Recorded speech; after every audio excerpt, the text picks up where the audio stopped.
दर्शकों नमस्कार। तारीख है आज 1 अगस्त 2026, दिन शनिवार, हिंदी तिथि श्रावण माह कृष्ण पक्ष तृतीया। आइए नजर डालते हैं हमारे प्यारे राज्य हिमाचल प्रदेश की तमाम बड़ी खबरों पर। वीडियो शुरू करने से पहले कमेंट बॉक्स में जय हिंद लिखकर हमें सपोर्ट करें। तो चलिए शुरू करते हैं। शिमला के नो कंस्ट्रक्शन जोन में खाली प्लॉट खरीदेगी सरकार, मार्केट रेट के आधार पर मिलेगा मुआवजा। राजधानी शिमला के कई हिस्सों को नो कंस्ट्रक्शन जोन घोषित करने के कैबिनेट के फैसले के बाद राज्य सरकार ने प्रभावित भू मालिकों को राहत देने की तैयारी कर ली है। नगर और ग्राम नियोजन विभाग इन क्षेत्रों में स्थित खाली प्लॉट को सरकारी दरों पर खरीद कर भू मालिकों को मुआवजा देगा, ताकि निर्माण पर रोक लगने से उन्हें आर्थिक नुकसान न उठाना पड़े। मंत्रिमंडल ने हाल ही में हुई बैठक में शहर के भीड़भाड़ वाले कोर एरिया सहित कई हिस्सों में सभी नए निर्माण कार्यों पर पूर्ण प्रतिबंध लगाने को मंजूरी दी थी। इसके साथ ये भी तय किया गया कि जिन खाली प्लॉट पर अधिसूचना जारी होने के बाद निर्माण की अनुमति नहीं होगी, उन्हें इच्छुक भू मालिक सरकार को बेच सकेंगे। ऐसे मामलों में सरकार संबंधित भूमि को सरकारी दरों पर खरीदेगी। गौरतलब है कि पूर्व में भू मालिकों ने आवश्यकता आधारित 2.5 मंजिला मकानों के निर्माण की अनुमति की मांग को लेकर संगठन बनाया था। हिमाचल में बारिश का कहर, कार पर पत्थर गिरने से दंपति की मौत, बादल फटने से कई बगीचे तबाह, 122 सड़कें ठप।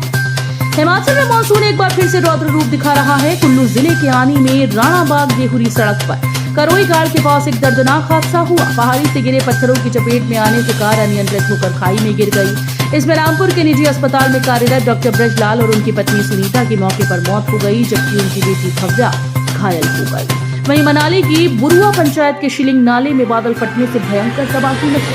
पानी और मलबा सीधे सेब के बगीचों में घुस गया, जिससे 100 से अधिक सेब के पेड़ बह गए और कई बगीचे पूरी तरीके से मलबे में दब गए। राज्य आपदा प्रबंधन के अनुसार शुक्रवार शाम तक प्रदेश में 122 सड़कें, 19 बिजली ट्रांसफार्मर और 31 पेयजल योजनाएं बाधित रही। सबसे बुरी स्थिति मंडी जिले की है, जहाँ 54 सड़कें और 12 ट्रांसफार्मर बंद रहे।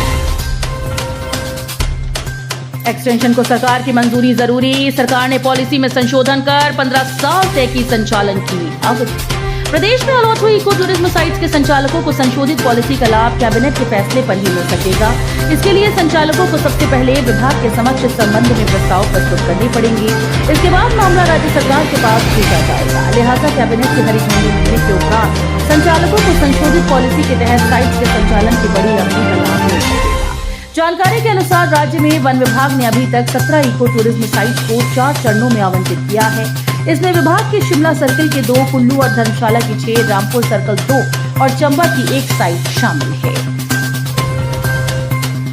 बगाड़ बैंक को दी 20 करोड़ की मदद, बैंक बचाने के लिए सरकार का बड़ा एक्शन, आरबीआई को भेजा रिवाइवल प्लान। वित्तीय संकट से जूझ रहे बघाट अर्बन कोऑपरेटिव बैंक को बचाने के लिए हिमाचल सरकार ने बड़ा कदम उठाया।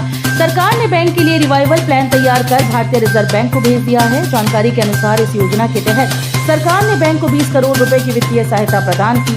सहायक पंजीयक की अदालत से 100 से अधिक डिफॉल्टर्स के गिरफ्तारी वारंट जारी किए जा चुके हैं, जबकि आने वाले दिनों में ये संख्या 250 से अधिक पहुंच सकती है।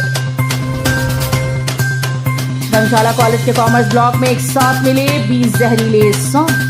राजकीय स्नातकोत्तर कॉलेज धर्मशाला परिसर में शुक्रवार को एक साथ 20 रसल वाइपर गोला सांप निकलने से अफरा तफरी का माहौल बन गया। कॉलेज प्रशासन की सूचना पर वन विभाग की रेस्क्यू टीम अजय के नेतृत्व में मौके पर पहुंची और सावधानी पूर्वक सांपों के झुंड को पकड़कर सुरक्षित प्राकृतिक आवास में छोड़ दिया गया।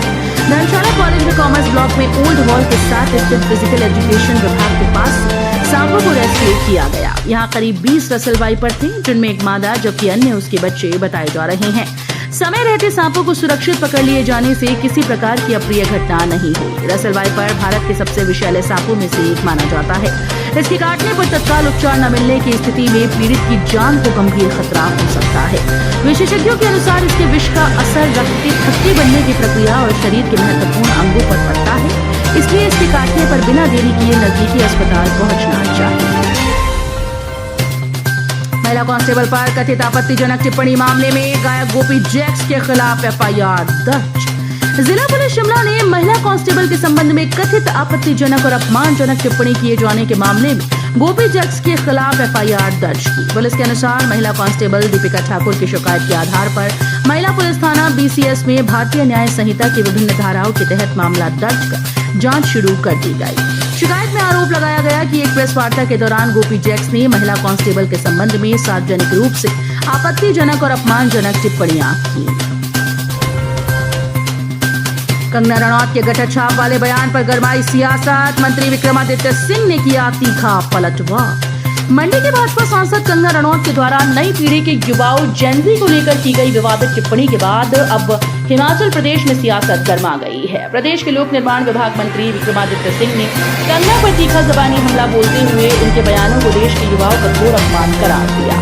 शिमला में मीडिया से बातचीत में विक्रमादित्य सिंह ने कंगना की भाषा शैली पर कड़े सवाल उठाए। उन्होंने कहा कि देश के युवाओं को कीड़े मकोड़े और गटर छाप कहना बेहद दुर्भाग्यपूर्ण है। मंत्री ने तंज कसते हुए पूछा कि कंगना आखिर ऐसे शब्द कहां से लाती है, क्या उन्हें ये शब्द व्हाट्सएप के जरिए मिलते हैं। विक्रमादित्य ने भाजपा को भी कटघरे में खड़ा करते हुए याद दिलाया कि जिन लोगों को कंगना गटर छाप बता रही है उन्हीं के साथ भाजपा के राष्ट्रीय अध्यक्ष और केंद्रीय मंत्री जेपी नड्डा प्रेस वार्ता करते नजर आती है। मां छोड़कर चली गई, पिता जेल में, 3 बच्चों को मिला बाल संरक्षण का सहारा। परिवार बिखरने के बाद असहाय हुए 3 मासूम बच्चों के लिए जिला बाल संरक्षण इकाई ऊना और बाल कल्याण समिति ऊना सहारा बनकर सामने आए। मां के बच्चों को छोड़कर चले जाने और पिता के पॉक्सो अधिनियम के तहत न्यायिक हिरासत में होने के चलते तीनों बच्चे संरक्षण से वंचित हो गए थे। ऐसे में बाल कल्याण समिति ने बच्चों के सर्वोत्तम हित को ध्यान में रखते हुए उनके सुरक्षित भविष्य के लिए तत्काल आवश्यक कदम उठाए। हिमाचल के चंबा में चला बड़ा हादसा, चलती बस में उठा धुआं तो मची अफरा तफरी, बाल बचे 30 यात्री। हिमाचल के चंबा जिले में मानसून के मौसम के साथ ही हादसों और तकनीकी गड़बड़ियों का दौर थमने का नाम नहीं ले रहा। शुक्रवार 31 जुलाई 2026 को चंबा जिले में 2 अलग-अलग घटनाओं ने लोगों को सहमा दिया। एक तरफ जहां हिमाचल पथ परिवहन निगम की चलती बस के पिछले टायर के पास धुआं उठने से अफरा तफरी मच गई, वहीं दूसरी तरफ भूस्खलन और बारिश के कारण गिरे विशालकाय पेड़ की चपेट में आने से एक वाहन चकनाचूर हो गया। हिमाचल के राज्यपाल करेंगे औद्योगिक क्षेत्र कालांब का दौरा, लघु उद्योग भारती ने किया आमंत्रित। हिमाचल में तेजी से उभर रहे सिरमौर जिले के औद्योगिक क्षेत्र कालांब के लघु उद्योग भारती कालांब इकाई के अध्यक्ष और युवा उद्योगपति अखिल माहेश्वरी के नेतृत्व में उद्योगपतियों के एक प्रतिनिधि मंडल ने हिमाचल प्रदेश के राज्यपाल कविंद्र गुप्ता से शिष्टाचार भेंट की। इस अवसर पर प्रतिनिधि मंडल ने उन्हें हिमाचल प्रदेश का राज्यपाल नियुक्त होने पर हार्दिक शुभकामनाएं और बधाई दी। उनके सफल व जन कल्याणकारी कार्यकाल की मंगल कामनाएं प्रेषित की। बैठक के दौरान प्रतिनिधि मंडल ने कालांब औद्योगिक क्षेत्र के विकास, उद्योगों से जुड़े विभिन्न विषयों और क्षेत्र की प्रमुख समस्याओं से राज्यपाल को विस्तारपूर्वक अवगत कराया। नगर निगम के बाद कसौली एसडीएम कार्यालय और दक्षाई पब्लिक स्कूल को बम से उड़ाने की धमकी। सोलन जिले में शुक्रवार को उस वक्त हड़कंप मच गया जब नगर निगम सोलन कार्यालय के बाद कसौली के एसडीएम कार्यालय और दक्षाई पब्लिक स्कूल को भी धमकी भरे ईमेल प्राप्त होने की सूचना सामने आई। सूचना मिलते ही पुलिस और प्रशासन हरकत में आ गया और तीनों स्थानों पर सुरक्षा कड़ी कर दी गई। हिमाचल में पीजीटी के 3,378 पद खाली, सबसे ज्यादा रिक्तियां कांगड़ा में आरटीआई से हुआ खुलासा। हिमाचल प्रदेश के सरकारी स्कूल में पोस्ट ग्रेजुएट टीचर के कुल 3,378 पद रिक्त हैं। एक आरटीआई के तहत प्राप्त जानकारी में इसका खुलासा हुआ। इसमें रिक्त पदों का ब्यौरा जिला और विषयवार जारी किया गया है, जिससे प्रदेश के स्कूल्स में शिक्षकों की कमी की तस्वीर सामने आई है। ऊना में अंतर्राज्यीय नशा तस्कर गिरोह का पर्दाफाश, 4.52 क्विंटल चूरा पोस्त के साथ पंजाब के 2 तस्कर गिरफ्तार। हिमाचल प्रदेश में नशे के खिलाफ चलाए जा रहे अभियान के तहत ऊना जिला पुलिस ने एक बड़ी कामयाबी हासिल की। पुलिस ने एक अंतर्राज्यीय नशा तस्कर गिरोह का पर्दाफाश करते हुए 4 क्विंटल 52 किलोग्राम से अधिक डोडा चूरा पोस्त की भारी खेप बरामद की। इस कार्रवाई में पंजाब के 2 तस्करों को गिरफ्तार कर उनके वाहन को जब्त कर लिया गया।